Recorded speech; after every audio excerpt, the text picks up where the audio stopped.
I remember during the early days, when we were at Pinggir Avenue, 24 Pinggir Avenue.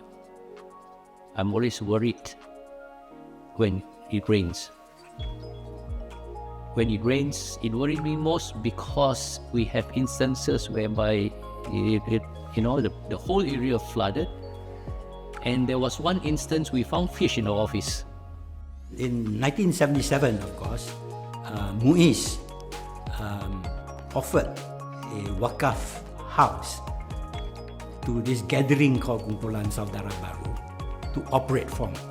And this house was actually a wakaf property from a European convert located at 24 Pinggir Avenue. And when I got involved, it was not clear to me what kind of entity. It was not a company, it was not a society, it was a committee from there. And I thought that for long-term purposes, if we are serious about what we are doing, we should register ourselves as an association. So that's how the association came about. So only in 1980 then we officially registered as the Muslim Converts Association of Singapore, alias Darul Arqam Singapore. Of course, the name Darul Arqam Singapore was first given by our then Mufti, Sheikh Syed Issa Smith. Officially, we will be known as the Muslim Converts Association of Singapore, but we should also keep the Malay name Darul Arqam Singapore for the Malay Muslim community, and for the Chinese community, we call ourselves Kui Islam Xie Hui. That's a direct translation as Convert Muslim Association. And for the Tamil community, we call ourselves Muslim Madatai Taju Vyarkali Sangam. It was a noble start because we were isolated in Pinggir Avenue. Not many people are aware of it, and it was new. And every week we go by survival mode. Take for instance, in terms of sustainability, we were young. We were all practically volunteer. Nobody is around, except in particular weekend, which is going to be bustling. So every month when we receive bills, we have to open up our tabung, which is our donation box, and see whether enough to pay all those bills.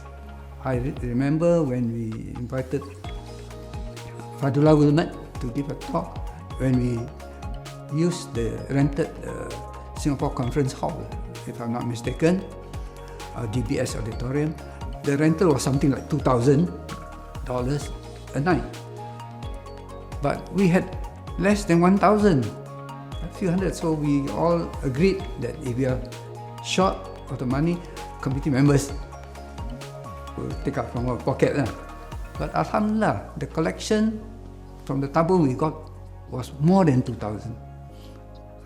To me, that encouraged us, inspired us to organize, for the purpose of da'wah, to organize more public talks in English, and we always get the support of the Muslim public. And I always emphasize, I always told my Malay Muslim organizations, when Darul come to you, please donate whatever you can.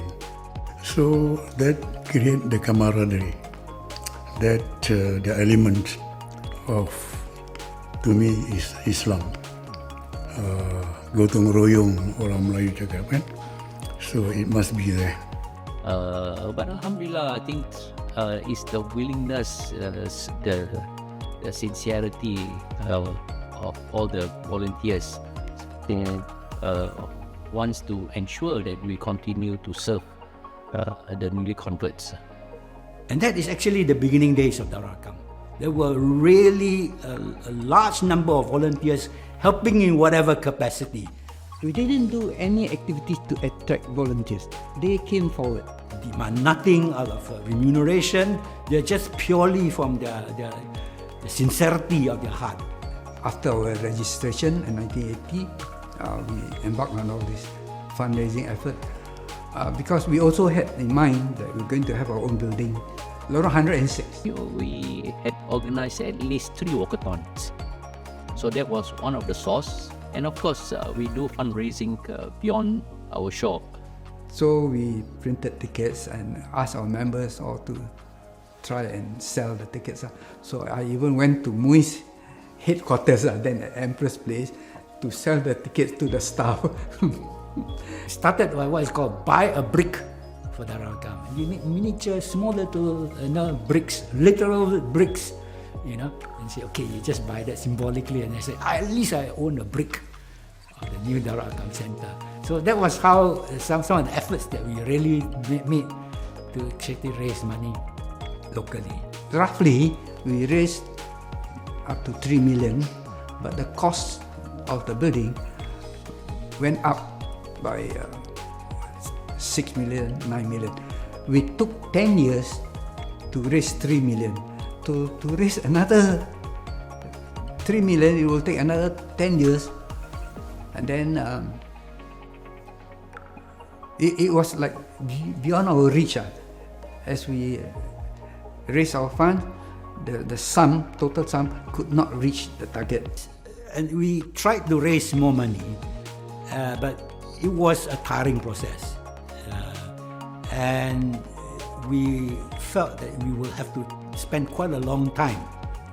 Until somebody said that, why not sell the land, buy your own office premises.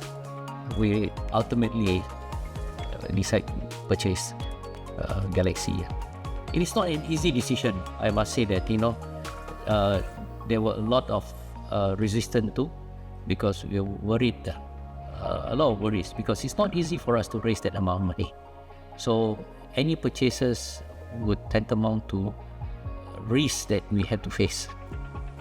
To have bought the theatre, Galaxy, that's another hallmark of Darul Arqam. Having a building of their own, and then easier for you to program whatever is necessary, whatever need of the time. So for that, I think Darul Arqam or Convert Association was moving very fast. I saw more converts, more born Muslims also started to come to volunteer, attend classes, participate in activities, and volunteer at that time.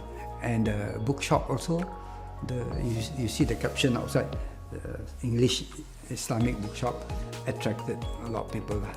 And we got books from overseas even, mainly from London, US. That is quite a good, resourceful place. And the library also on the 3rd floor, which attracted people to attend. I said, Alhamdulillah, I feel very happy to see Darul Arqam grow. I think you can ask every single volunteers. They will admit that, it was a bonding that, it's so spectacular that it is so difficult to leave than to come to Darul Arqam. I think it was a collective effort, not only mine, but the collective effort. There are many of them who came in, with an open heart, clear mind, and a lot of sincerity in them. It is not about ignoring their home, but they felt Darul Arqam is their home.